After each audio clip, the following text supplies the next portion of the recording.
Hallelujah. परमेश्वर के लोगों, परमेश्वर आप सबको आशीष करे।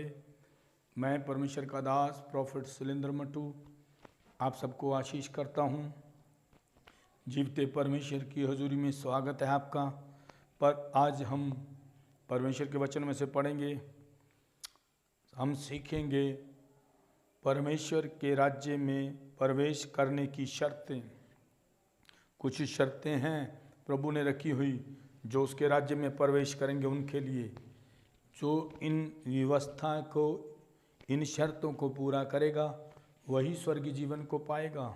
जी, मत्ती की अंजील 18 अध्याय उसका 3 वचन जब हम पढ़ते हैं, gospel of Matthew chapter 8 verse 3। जी, और कहा, मैं तुमसे सच कहता हूँ कि जब तक तुम ना फिरो और बालकों के समान ना बनो, बच्चों के समान ना बनो, तुम स्वर्ग के राज्य में प्रवेश करने तुम परमेश्वर के राज्य में स्वर्ग में प्रवेश नहीं कर पाओगे। मैं तुमसे सच कहता हूं, प्रभु ने कहा, जब तक तुम बालकों के समान ना हो जाओ। छोटे बच्चों को हम कितना भी डांट दें, वो थोड़े समय में ही उस डांट को भूल जाते हैं। लेकिन आज बड़े लोगों में इतनी दूरियां, इतनी जेलस, इतनी ईर्ष्या उत्पन्न हुई है कि एक दूसरे को क्षमा करने के लिए तैयार नहीं है। इसलिए मत्ती 18:3 वचन कहता है, मैं तुमसे सच कहता हूँ कि जब तक तुम ना फिरो और बालकों के समान ना बनो, तुम स्वर्ग के राज्य में प्रवेश करने नहीं पाओगे। बालकों के समान बने फिरे, मन फिरा लें। जी, मत्ती 5 जब हम 6 वचन पढ़ते हैं, gospel of Matthew chapter 5 verse 6 इस प्रकार से लिखा है। जी, धन्य है वह जो धार्मिकता के भूखे और प्यासे हैं, वह तृप्त किए जाएंगे। वह लोग धन्य हैं जी, वह तृप्त करेगा उनको जो धार्मिकता के भूखे और प्यासे हैं। परमेश्वर के लोगों, मन फिरा लें, नई सृष्टि बन जाए अगर स्वर्गीय जीवन चाहते हैं तो। वरना इस संसार में तो दुखी हैं ही, फिर आगे अधलोक में जाकर सड़ना पड़ेगा। इसलिए आज हमारे वचन की हेडिंग है परमेश्वर के राज्य में प्रवेश करने की शर्तें। उसने कुछ शर्तें रखी है। यूहन्ना की अंजील 3 अध्याय 3 से 5 वचन जब हम पढ़ते हैं तो बाइबल ऐसे सिखाती है। जी, यीशु ने उनको उत्तर दिया,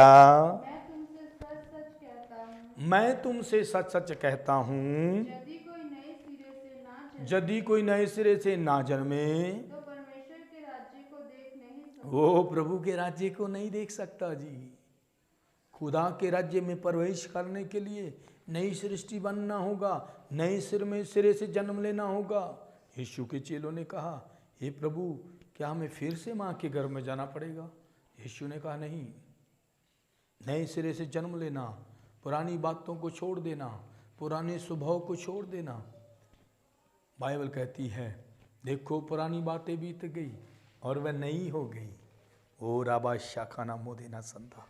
जब आप नए हो जाएंगे आप अवश्य स्वर्गीय जीवन को पाएंगे। लूका की अंजील जब हम 9 अध्याय उसका 2 वचन पढ़ते हैं, 62 verse, gospel of Luke chapter 9 verse 62, तो बाइबल हमें ऐसे सिखाती है, नए सिरे से जन्म लेना, नए हो जाना, परमेश्वर के मन को भाना। जब हम प्रेरितों के काम 14 अध्याय उसका 22 वचन पढ़ते हैं तो बाइबल ऐसे कहती है। जी, लिखा है, यीशु ने उससे कहा, जो कोई अपना हाथ हल पर रखकर पीछे देखता है वह परमेश्वर के राज्य के योग्य नहीं है। जी, आप कैसे उसके योग्य बनेंगे? ये कुछ शर्तें हैं। जब हम उसकी बाट जोने लगते हैं, पीछे नहीं मुड़ना है।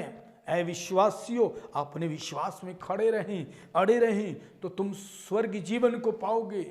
क्योंकि बाइबल कहती है अंतिम दिनों में जब संकट मुसीबतें बढ़ेगी तब बड़े बड़े का विश्वास डामाडोल हो जाएगा। लेकिन दुआ करूंगा कि परमेश्वर तुम्हारे विश्वास को बढ़ाएं।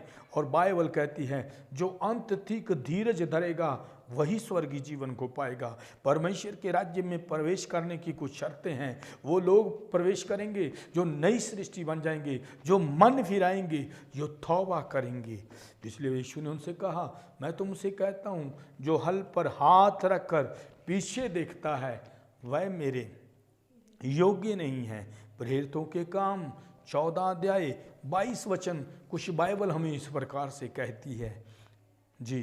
और चेलों के मन को स्थिर करते रहे, चेलों के मन को स्थिर करते रहे और ये उपदेश देते थे कि विश्वास में बने रहो। और ये कहते थे हमें बड़े क्लेश उठाकर परमेश्वर के राज्य में प्रवेश करना होगा। बड़े क्लेश उठाकर। अभी तो क्लेश दुखों का शुरुआत है जी, अंत नहीं है। बड़े बड़े क्लेश उठाने हैं। ऐ संसार भर के विश्वासियों, मसीहों, तुम्हें तो दुख उठाना पड़ेगा। यीशु ने दुख उठाया है, क्योंकि इब्रानियों की पुस्तक 5 अध्याय 8 वचन हमें ऐसे कहता है, हमें बड़े दुखों और कष्टों को, क्लेश को देखते हुए उठाकर प्रवेश करना होगा उसके राज्य में। बाइबल कहती है परमेश्वर के राज्य में प्रवेश करने की कुछ शर्तें हैं। वो कहता जब तक तुम नए ना हो जाओ, जब तक तुम नई सृष्टि ना बनो, तुम स्वर्गीय जीवन को नहीं पाओगे। से हालेलुया, से हालेलुया। इसलिए हमारा ईसाई बनना काफी नहीं है। कौन कहता है आप ईसाई बनकर स्वर्ग में जाएंगे? बात तो उसके स्वर्गीय राज्य में प्रवेश करने की है। और प्रवेश वह लोग करेंगे जो नई सृष्टि बनेंगे, जो मन फिराएंगे, जो बालकों के समान हो जाएंगे। क्योंकि बाइबल कहती, प्रेरितों के काम 14-22 में लिखा है, हमें क्लेश उठाकर, दुख उठाकर उसमें प्रवेश करना होगा।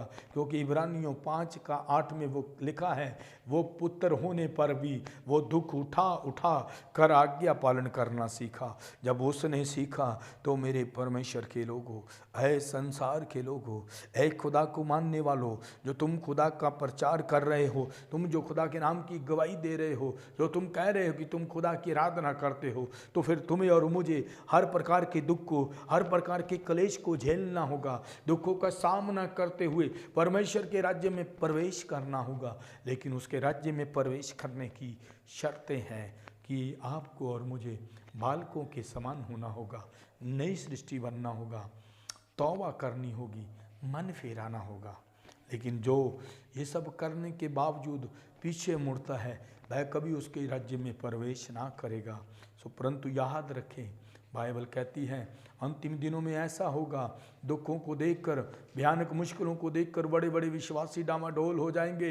ऐ विश्वासियों, मैं परमेश्वर का दास प्रोफेट शैलेंद्र मट्टू आप सबके लिए दुआ करता हूं कि परमेश्वर तुम्हारे विश्वास को बढ़ाए और तुम धीरज धरे रहो और अंत तक परमेश्वर के राज्य के लिए तैयार हो जाओ। अंत तक धीरज धरे रहो ताकि तुम स्वर्गीय जीवन को प्राप्त करो। हालेलुया, से हालेलुया, हालेलुया। परमेश्वर आपको आशीष करे, परमेश्वर आपको आशीष करे। आप चाहे संसार के किसी भी देश में बैठे हो, तुम चाहे हिंदुस्तान के किसी भी कोने में हो, तुम जो मुझे लाइव देख रहे हो, तुम जो इस वीडियो को देख रहे हो, मैं परमेश्वर का दास प्रोफेट शैलेंद्र मट्टू आप सबको आशीष करता हूं और तुम्हारे लिए दुआ करता हूं कि परमेश्वर तुम्हारे विश्वास को बढ़ाए, परमेश्वर तुम्हारे धीरज को बढ़ाए, परमेश्वर दुखों में तुम्हें तसल्ली दे, तो धीरज दे और तुम धीरज धर कर अपनी बाट जोते रहो और परमेश्वर के राज्य में प्रवेश करो। प्रभु आपको आशीष करे। आइए हम दुआ करेंगे। थैंक यू फादर, धन्यवाद के योग्य प्रभु, हम आपको धन्यवाद देते हैं खुदावंद आज की शाम के लिए, आज के दिन के लिए, जो समय आपने ठहराया। अपने दास के मुख से बोलने वाले परमेश्वर अपने लोगों को आशीष करें। जो लोग आपकी बाट जोते हैं प्रभु, वह स्वर्गीय जीवन को प्राप्त करें, यीशु मसीह के नाम से, आमीन।